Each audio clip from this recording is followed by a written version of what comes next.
ซอซื้อมันตึงม่วนรำเสียงคุยจอดจำเพลงนำรายการม่วนใจแต่เล่าเสียงเข้าผสานเสียงสิ่งเสียงคุยนี่มันดัง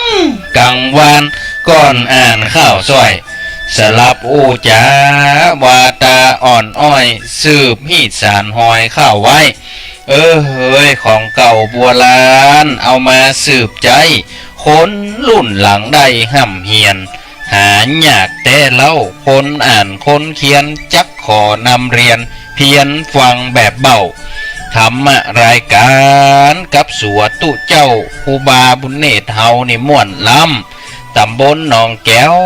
เสียงนี่จะคอยย้ำนึกหางดงว่าอันวัดสันทรายไหลมาฟังเตะเปิดขึ้นตามสายนั่งฟังเลียงยายเปิดสายมาเข้าขึ้น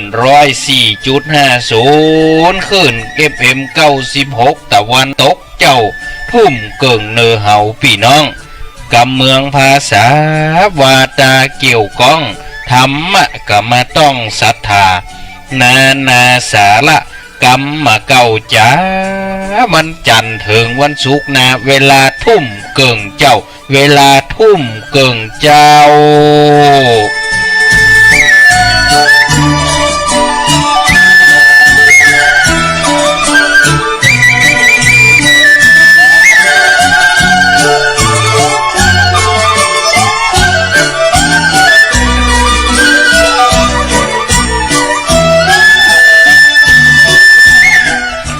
ขอยกมือ10 นิ้วแทบใต้ไหวสา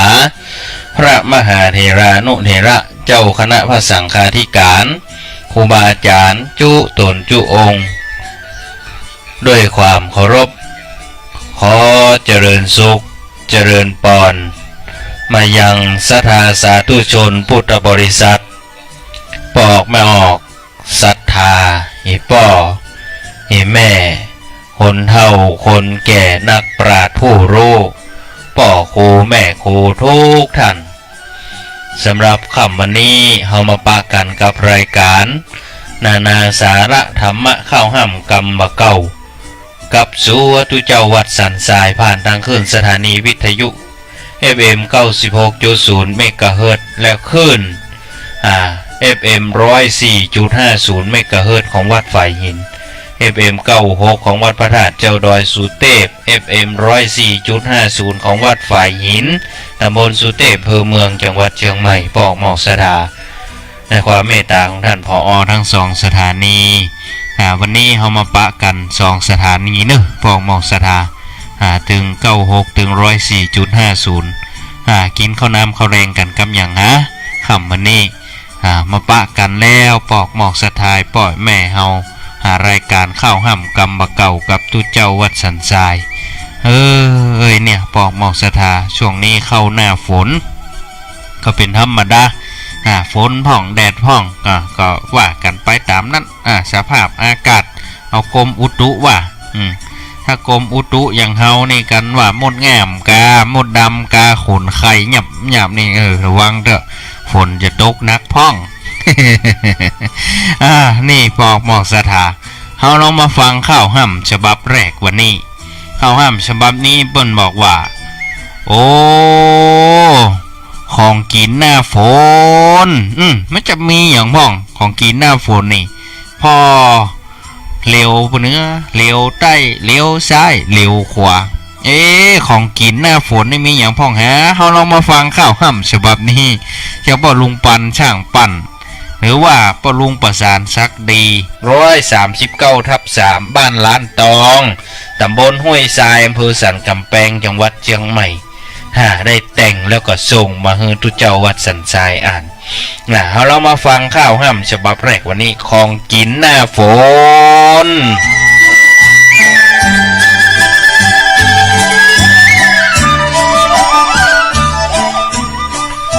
ฝนตกซึ้งกันว่าฝนมันตกมันซึ้งนี่นะบอกก็จะเกิดถึงมันได้อย่างฝนตกซึ้งอิ่มถึงต้นไม้ บุญออกมาได้หน่อไม้นักหลายเนี่ย โอ้เรื่องหน่อยังบ่ทันได้กินเนี่ยโอ้มันโปรดโหเข่านะ บ่เมินเนี่ยมันดึงเต็มแวดหลังแวดหน้าหน่อกาน้ำปูกาไอ้นะเนี่ยเป็นธรรมดาหน้าฝนด่ะเฮ้ยฝนตกซึ้งอิ่มถึงต้นไม้บุญออกมาได้หน่อไม้นักหลายหน่อไหลนี่เป็นมัดอ่ะตัดเก้ากกปลายเอามาเลี้ยงยายขายข้างต่างหัน ขายข้างต่างพ่องขายในกาดพ่องนอหวกนอสร้างวางกองยาวสั้นขายกันตึงวันแรงเจ้าหน่อยำน้ำปูกินมันตึงยวนเย้าเนอะกินกีบกินกับข้าวสักกำเอาหน่อเข้ากวัดกับน้ำปูเข้าอุ่นๆเห็นหน่อยกันลำแล้วนะเนาะปีนี้มันได้สักกับด้วยเนอะน้ำปูบ้านเฮานะน้ำปูสันทรายนะมันได้กินสักกับจ้ะเอาหน่อเข้ากวัดหน่อเข้าอุ่นๆเข้ากินหน่อโอ้ถึงของกินบ้างอีกก็กินได้แล้วนะ มันต้องไปตามบ้านนี่เขาเปิ่นแปลงน้ำปูใส่พริกตัวบ่หายบ่ได้กินบ่ก็ได้มันเผ็ด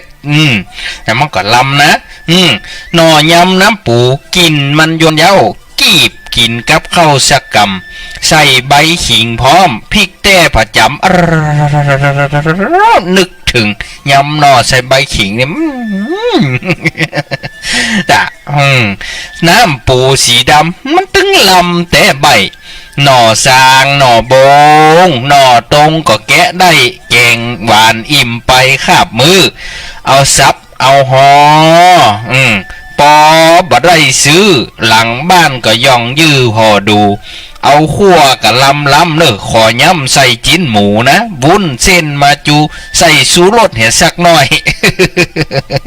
โอ้ยสูรสใส่เป็นรสดีเอาหน่อส้มหน่อดอ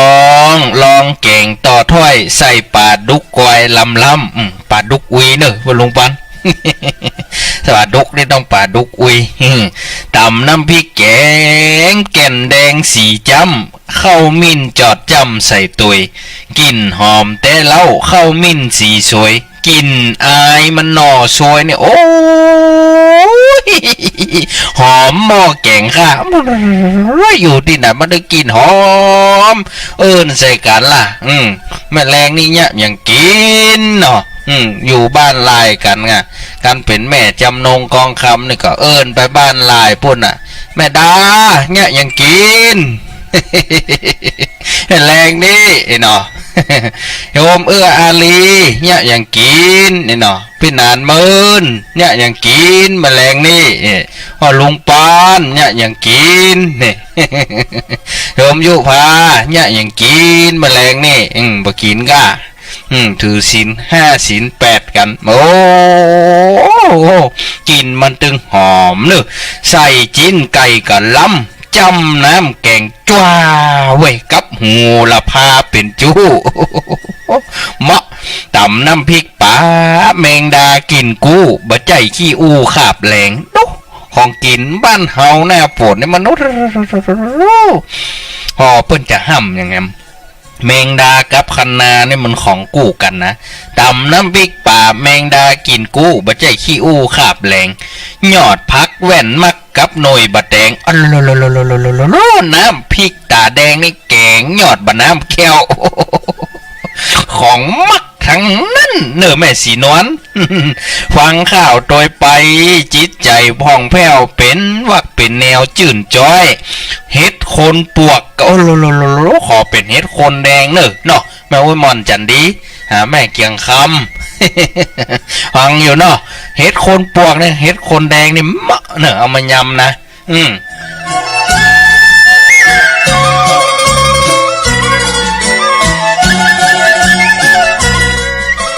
เฮ็ดคนปวกออกเอาตอกเสียบห้อยดอกใหญ่ดอกน้อยจีบานพูดถึงเฮ็ดคนนี่เพิ่นมีเคล็ดลับเอาเนาะปะลุงปันดะ การว่าเก็บกองไว้หั่นปีหน้ามันมาออกละไอ้หลงอันนี้ต้องเอาตอกห้อยเอาปีหน้าปัจจัยมันก็ดึงอย่างออกแฮมะการถ้าเก็บเอากองไว้ดีมันออกหั่นปีหน้ามันมาออกละมันก็มีเคล็ดลับเหมือนกันนะตำแห่เก็บเห็ดคนนี่นะ ต้มยำกับเมาะล้ำขอย่ำไข่คานเห็ดป่านี่โอลานดอกบานดอกเท่าเห็ดลมเห็ดแดงเอาแกงลำแต่เจ้าเห็ดไข่ห่านเอานึ่งไว้เห็ดทานสีดำตำพริกข่าใส่แป้งเห็ดส้มได้กะลำดีบอกว่าเห็ดดำบอกว่าเห็ดแดงเห็ดอย่างกะลำมดกันนะเฮาเอานึ่งไว้แล้วเอามาแป้งเห็ดส้มนะตำน้ำพริกข่ารอไว้ผู้แม่เจ้ากุยเอามันต้องมีอย่างเหมาะต่อของกินบ้านเฮานะเฮ็ดแห่แถมนั้นดอกจันดอกจีเอาเก่งก็เข้าทีลำดีบอกได้ใส่ยอดปลาขามออกตามหัวไก่ยอดส้มปล่อยใบเสี่ยงซ้ำโลคนไทยเพิ่นฮ้องว่าเห็ดตับเต่าเนาะบ้านเฮาเพิ่นฮ้องว่าเห็ดแห่โอ้ยไผมักมันก็ล็อกใส่ปากมันมาต้องได้เกี้ยวอ่ะนวลนุ่งเว้ย แกงเฮ็ดบนดอยแกงหอยในน้ำยอดพักจอดจำของดียำเตานี่ของมักเนอะวักได้เขียวสีบะเดียวเปิ้นมีขายที่กาดได้ ใช่ปะแข้งขมเจยจมแต่ใบเลือกกินกันไปใส่ต้องกบเขียดก็วางขายเลี้ยงยายพี่น้องผ้าต้องแวะใส่วางแม่โอ้ไผจะกินอย่างกบเขียดจะเอาท่าใดท่าชัยโยกะท่าพนมมือกะเขียดมันเรื่องมีท่านหมดอ่ะ ไอ้พอเด้อมีหลายท่านะถึงกบถึงเขียดเนี่ยไผชอบท่าอย่างก็เป็นเลือกเอา กบเขียดวางขายเลี้ยงยายพี่น้องผ้าต้องแวะใส่บางแบเผาผ่านความฮ้อนนอนหงายแผ่แลโอ้กันถ้าเอาใส่แกงแค่นี่แบปิ้งถึงก็ได้ อาการเอาต้มยำก็ลำอิ่มไส้พัดเผ็ดหม้อไฟปรุงรสอันนี้ต้องอึ่งอ่างยำอึ่งอ่างบนของกินบ้านเฮานี่ ของกินหน้าฝนเปิ้นโขนใส่รถสดกาดใต้วางใหญ่วิถีชีวิตริคิดตามหมายของขายเนื้อนายเบี่ยงบ่ายถึงบ่ได้ใครอยากซื้อกินยนยินเหนือใต้ต่างเลือกอยู่ในใจนั้นจากเลือกกินพักกาว่ามักจินจันตามใจไผ่หั่นกึดเอาหูจักเลี่ยงเตอะปะเลอะถึงบ่เหงาอยู่ที่ใจเฮาเลือกเอาเฮือได้แท้กะ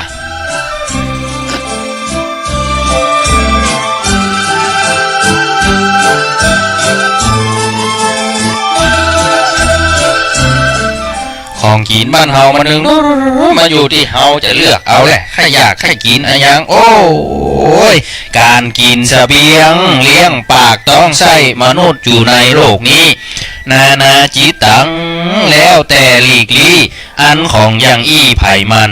ข้าวลุงปันนี่ไข่ปันเต้าอี้เต้านี้วาดวางลงก่อนแหละนายเฮยยินดีจะนาข้าวห้ามของกินหน้าฝนจากพ่อลุงปันช่างปั่นบ้านล้านตอ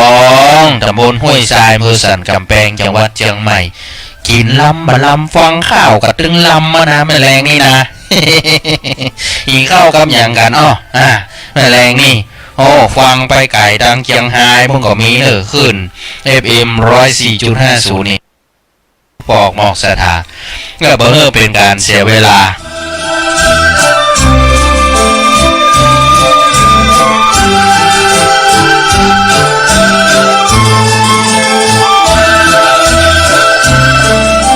เอามาฟังข้าวห้ามฉบับที่2วันนี้อาจจะบาจบดีเวลาเหลือน้อยปอกหมอกสถาเอามาฟังข้าวห้ามฉบับนี้เพื่อนบอกว่าตุก108องค์พระสัทธาเตศนาไว้ว่าสัตว์โลกใต้อยู่ด้วยแรงกรรมดีชั่วอัวไว้ควรได้สนำความดีนี่ควรทำความชั่วนี่อย่าต้อง ไผ่ทำกรรมดีดีนั้นตอบท่องสนองสุขบานบ่ยังกรรมชั่วนั้นเฮ้ยจังเลยพลาดพังได้ตุกโศกข้องควรคางสั่งสารละวัดพาสัตว์ผ่านพวนสัตว์โลกตั้งมวลหนีกรรมตึงบ่ได้ความตุกเป็นทาพาสัตว์มองไม่ตุกนั้นมีไปสปะ108 ภาการขอจานแจ้งว่าตามกิจการผู้ไผ่มันคนรวยแต่มีตุกเหมือนกันกลัวโจรปล้นลันเงินทองของจ้อยคนจนอนาถาแปลงหน้าส้อยลอยไว้ขาดคนพอกวยพักเฟียเสาะว่าหากิน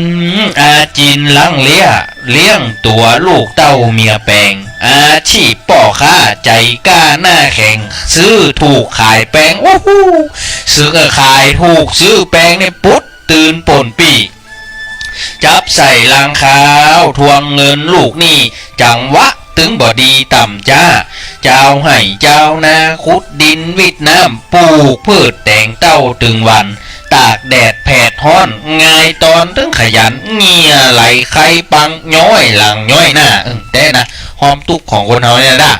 เฮ้ยอยู่กับให้สวนขุดดินกุนหญ้าผ้าปอกกาหญ้าเปียจุ่มเปอะไข่ติดเหม็นจำเป็นได้ตุ้มสาบบูดสาบส้มกระจ่างมันคนมีเมียนั้นจะตุกเหมือนกันหันเมียสำคัญกลัวพ่อแม่เจ้าเนี่ยสำคัญเนอะจำเป็นเอาใจเยื่อใยไฟเฝ้ากลัวเขาลักเอาเจ้าตายลูกสดออกมาเทียบตาขวาซ้ายต้องเลี้ยงกล่อมเกี้ยก่อยแยงจับลางคนนั้นเป็นเด็กหัวแข็งตึงบันนับยำแยงตาพ่อแม่สู้ผลึงพลังเสียงดังอวดโอ้ใจจ่ายเงินทองเก่งล้ำลูกแง่กะซิบหายเกิดมากะส้นซ้ำข้ำพ่อแม่ฮือตายวุยสาวแก่เบาขึ้นลืดลีแหบหวยวัยรุ่นโนล่วงโรยวัยหนุ่มล่วงโรยเป็นคนข้างบ้านจำเป็นต้องนอนหนาวกอดหมอนป้องข้างถูกปลดละวางเหี่ยแล้วบ่าวหนุ่มสาวจีนี่ตุกตึงบ่าแค้วเรียกหากู้สร้างหวังอิงฟู่จ่าอ้อเสาะเตาะกันนุงนิงได้มาเตรียมคิงเลี้ยงดาตึงบ่กุ้มแต่นะนักเรียนนักศึกษาก็ทุกเข้มข้นอดสาเพียนไปบ่ยั่งเป็นครูบาอาจารย์ทำงานกระตึ้มบาลังสอนศิษย์อ่อนน้อยยิงใจรับเด็กลูกเจ้าเฮ้ยเป็นตุกเต้าตายไผว่าสบายอาชีพรับจ้างมาตึกตุกแต่นะ พระเนนเถนนายใจกายบินบ้างสาระยาวเรียนอยู่วัดโกนกิ้วขูดหัวทำตัวเข่งคัดอาศัยข้าบเข้าศรัทธา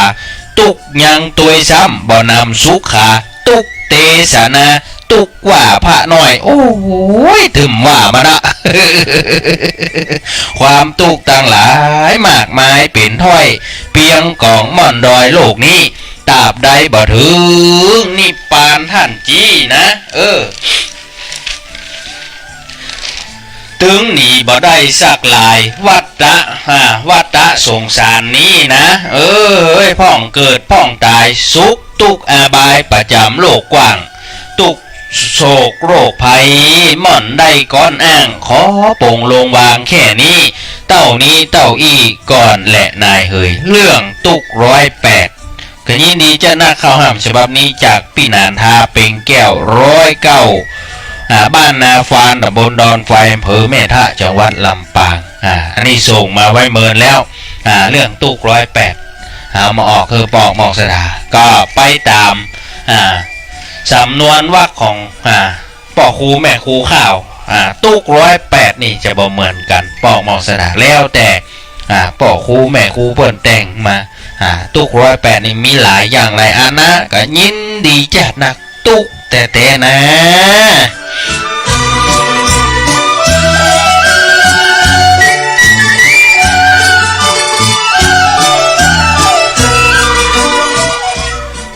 เฮานึกว่าเวลามันจะบัดตันแปลว่าเรือหามสัก5 นาทีอยู่ดื้อบอกหมอกสถา ก็ใจเสียงประชาสัมพันธ์นี่บอกบุญบอกออกหมอกศรัทธาวันผูกนี้เป็นวันครบรอบวันคล้ายวันเกิดของหลวงพ่อครูอาทรวิสุทธิคุณเจ้าคณะอำเภอหางดงปอกหมอกศรัทธาไผว่างก็เชิญพรไปมุทิตาวันเกิดพระเดชพระคุณหลวงพ่อพระครูอาทรวิสุทธิคุณเจ้าคณะอำเภอหางดงเจ้าวาดวัดหนองตองเชิญปอกหมอกศรัทธาเฮาไปมุทิตาจิตกันได้ที่วัดหนองตองแล้วก็ฝากไปยังปอกหมอกศรัทธาที่ฟังรายการเข้าห้ามกรรมเก่าด้วยเจ้าวัดสันทรายตอนนี้กำลังหางบประมาณจะไปเปลี่ยนปืนศาลาที่ดอยดาวเด่นเชียงดาวสำนักปฏิบัติธรรมที่ได้ไปสร้างไว้ปวกกินปืนศาลาปอกหมอกศรัทธาบอกบุญเฮือกับปอกหมอกศรัทธาไม้ปูปืนไม้แป้น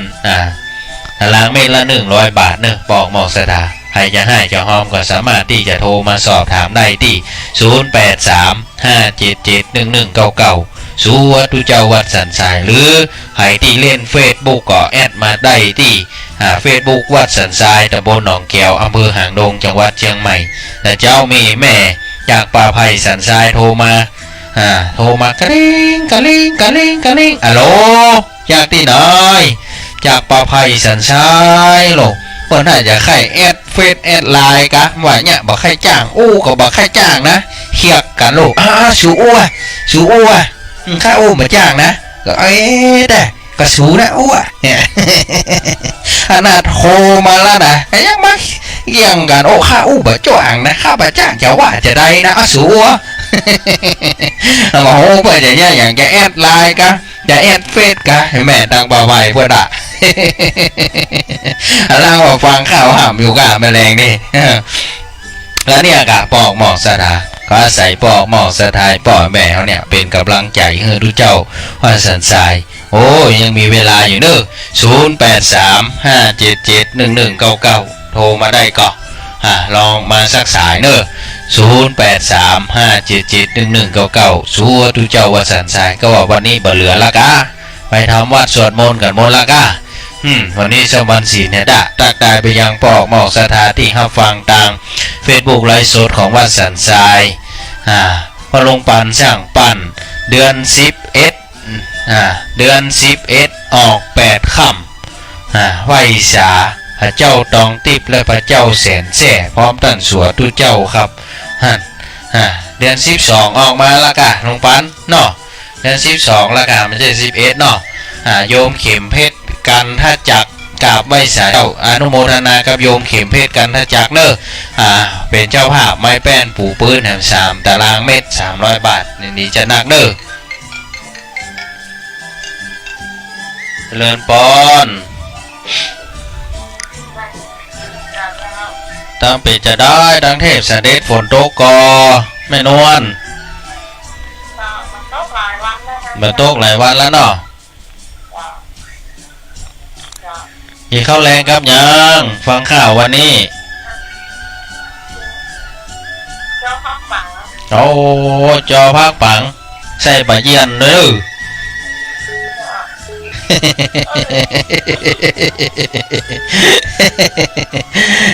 ยินดีจะนักแม่นวันนะยินดีจะนักเปิดยังเข้าเว้ย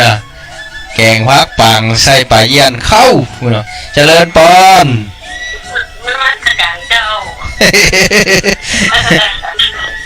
แอดได้ราคา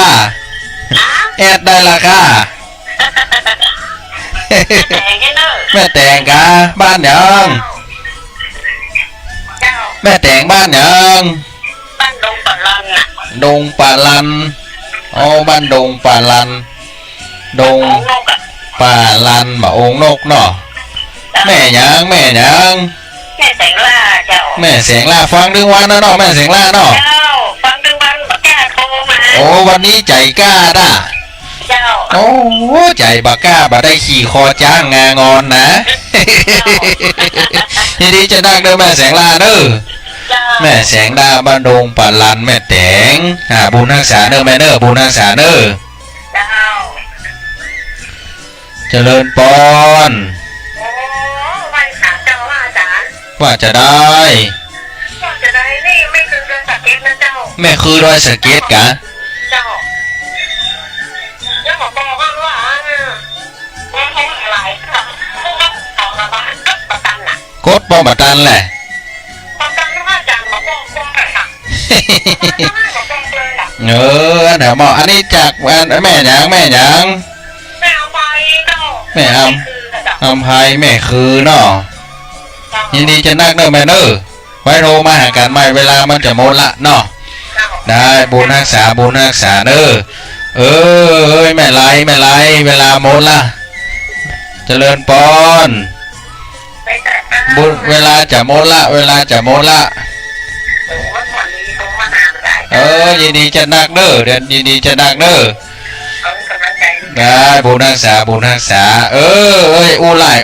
เร็วพ่อข้อมือซ้ายเข็มนาฬิกาพอถึงเวลามาแล้วเน้อเจ้า